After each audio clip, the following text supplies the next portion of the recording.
Malaysia প্রবাসী যারা আছেন তারা বর্তমান সময় জুন জুলাইতে এই 2 মাসের ভিতরে অনেকেই খুব আতঙ্কের ভিতরে জীবনযাপন করতেছে। তো গত মাস এবং এই মাস, এই 2 মাসে প্রচুর পরিমাণ ইমিগ্রেশন রেট দিচ্ছে মালয়েশিয়াতে। তো আমরা যারা মালয়েশিয়া প্রবাসীরা আছি, তারা বৈধ অবৈধ সবাই আতঙ্কের ভিতরে দিন পার করতেছি। এর কারণ হচ্ছে মালয়েশিয়াতে আপনি বৈধ থাকলেও আপনাকে ইমিগ্রেশন নিয়ে যাবে, কিন্তু কোম্পানি নিয়ে আসবে। তো দেখা গেছে অনেক কোম্পানি নিয়ে আসতে অনেক সময় হয়। তো অনেক সময় আবার 15 দিন জেলও কাটতে হয়। তো আবার অনেকের কাজের ভুলের কারণে কিন্তু অনেক সময় জেলে বছরের পর বছর থাকতে হয় এবং জরিমানা দিয়ে দেশে যেতে হয়। তো আমরা মালয়েশিয়াতে যারা আছি সবাই খুব আতঙ্কের ভিতরে। তো আপনারা আমাদের জন্য দোয়া করবেন।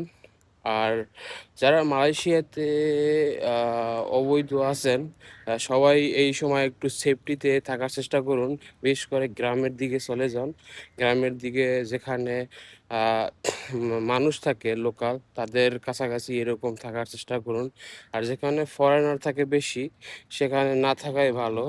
কারণ ফরেনার এক জায়গায় থাকলে সমস্যা, ওই জায়গাগুলোয় বেশি রেট-মেট দিতে পারে। তো এই যে দেখুন, গত ১ সপ্তাহের ভিতরে অনেক প্রায় ৫ থেকে ৭০০ বাংলাদেশি মানুষ আটক করেছে। তো এদের মধ্যে হচ্ছে আপনার এই যে কেলাঙে গতকালকে রেড দিয়েছে। সেখানে অনেক মানুষ ধরছে এবং এর আগে মালুরি এবং আ অনেক জায়গায় আমাকে গ্রুপ থেকে মেসেজ করা হয়। তো আপনারা আ আ আ এই ভিডিওটি শেয়ার করে দিবেন এবং যারা অবৈধ আছেন তারা একটু দেখে শুনে চলাফেরা করুন এবং মালয়েশিয়ার পরিস্থিতি বুঝে আপনারা চলাফেরা করুন এবং সবার জন্য শুভকামনা। এবং বাংলাদেশ থেকে যারা দেখতেছেন সবাই দোয়া করবেন আমাদের জন্য। ধন্যবাদ সবাইকে। আল্লাহ হাফেজ।